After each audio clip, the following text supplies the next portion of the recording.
Channel 5 মিনিটে আপনাদেরকে স্বাগত। আমি ফেরেকদার চক্রবর্তী চলে এসেছি অকাজের খবর নিয়ে আপনাদের সামনে। আজকে সবথেকে দুর্দান্ত বিভৎস অকাজের খবর হলো, দাঁড়ান পরে আসছি, আগে বলে দিই কারা কারা দেখবেন এই অকাজের খবর। এই খবর আপনাদের সকলের জন্য। 8 থেকে 80 বাদে যাদের চাকরি নেই, যারা বেকার, তারা চ্যানেল খুলুন এবং বসে পড়ুন আজকের দুর্দান্ত অকাজের খবর দেখতে। এর আগে এমন বিনোদনের চটপটা, চটপটের বিনোদন না, যাই হোক, এর আগে এমন বিভৎস মর্মান্তিক খবর আপনারা কোথাও শোনেননি। গতকাল সকাল 8টায় তো কিরে সকাল 8টায় তো হ্যাঁ সকাল 8টায় এক মর্মান্তিক ট্রেন দুর্ঘটনায় বহু যাত্রী প্রাণ ব্যাগে করে নিয়ে বাড়ি ফিরেছে। ঘটনাটি ঘটেছে ঢাকাপুর গ্রামে। এক বিভৎস গতিতে আসা ট্রেনের সঙ্গে একটা পিঁপড়ের অস্বাভাবিক সংঘর্ষ। কি হয়েছে তারপর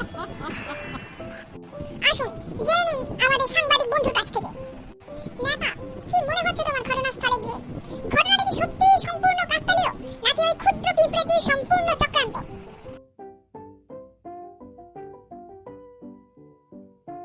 তো ফেরেবাজদা, ঘটনাস্থল থেকে যেটুকুনি জানা যাচ্ছে তা হলো এই যে আজ থেকে দিন দুয়েক আগে এই গ্রামের, এই ঢাকাপুর গ্রামের একদম শেষ প্রান্তে যে বয়স্ক ভদ্রলোকের বাড়ি, তার বাড়িতে একদল পিঁপড়ের আক্রমণ হয়েছিল শুধুমাত্র এক পিস মিষ্টির জন্য।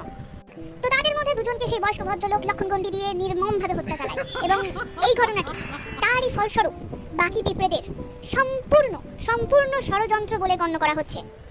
তুমি যদি একবার বলো তাহলে আমি ওই বয়স্ক ভদ্রলোককে ঘাট ধরে আমাদের অকাজের অফিসে নিয়ে যাই, তারপর আমরা জেনে নেব বিস্তারিত ঘটনা।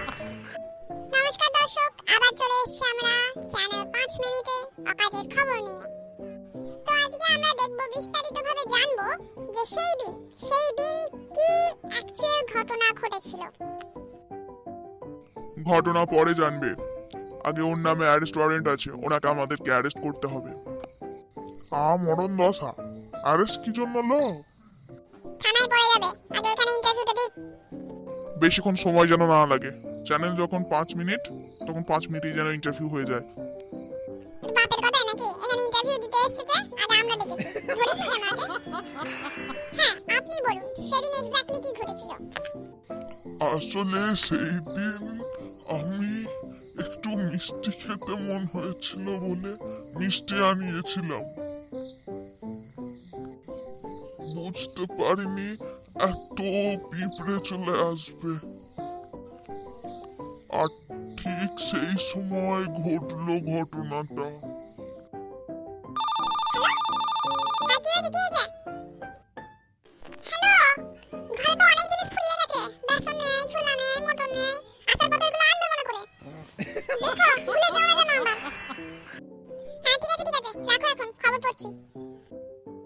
জিনিসগুলো যদি ঠিকঠাক মনে না করে আনো না, তাহলে কালকে তোমার খবর পড়া হবে। বড় করে হেডিং হবে, বউয়ের পেটানিতে স্বামী ভর্তি। এবার আপনি বলুন কি হয়েছিল ঘটনা। তারপর তো আমি ওই লক্ষণ গন্ডি দিয়ে দিই ওদের চারপাশে, আর তার মধ্যে দুটো পিঁপড়ে মারা যায়। কিন্তু আমি কি করে জানবো বাছা যে ওরা এরকম বড় সড় চক্রান্ত করবে? লক্ষণ গন্ডি দেওয়ার সময় আপনার মনে ছিল না একটি নিরীহ প্রাণীকে হত্যা করার অপরাধে আপনাকে জেলে যেতে হবে? জানেন আপনি, যেহেতু ওরা আপনার দেওয়া লক্ষণ গন্ডির কারণে মারা গেছে। আরে আটকুড়োর বেটা, এবার বুঝি তোরাও বুঝি ঘুষ দিয়ে চাকরি পেয়েছিলিস। এর সাথে ঘুষ দিয়ে চাকরি পাওয়ার কি সম্পর্ক? তোরা তো লক্ষণ গন্ডি দেখে আমাকে অ্যারেস্ট করছিলিস, অথচ এটা দেখিসনি যে লক্ষণ গন্ডিটার ডেট এক্সপায়ার হয়ে গিয়েছিল। হ্যাঁ, দূর হবি না আমি পেটাবো? না যাচ্ছি। ঠিক আছে, আপনি এবার আসতে পারেন। ঠিক আছে বাবা। তো বন্ধুরা, এতক্ষণ আপনারা শুনলেন পুরো ঘটনাটার বিস্তারিত ঘটনা, পুরো ঘটনাটা। তো আজ এই পর্যন্তই, আবার কালকে আমরা আসবো নতুন একটা খবর নিয়ে। তুমি এসেছো? হ্যাঁ, এই এলাম। বলো, যা বলেছিলাম মনে করে ঠিকঠাক এনেছো তো? হ্যাঁ, কি আমার কথা বলছো বলো তো? নমস্কার বন্ধু দর্শক, চলে এসেছি আবার চ্যানেল 5 মিনিটে অকাজের খবর নিয়ে। আজকের বিশেষ খবর হলো, বউয়ের পেটানিতে স্বামী ভর্তি। আর সেই স্বামী অন্য কেউ নন, আমাদের এই চ্যানেলের হোস্ট ফেরেকদার চক্রবর্তী। ভিডিওটি ভালো লাগলে অবশ্যই একটি লাইক, কমেন্ট এবং শেয়ার করে দেবেন। আর চ্যানেলে নতুন হলে চ্যানেলটা সাবস্ক্রাইব করে দেবেন।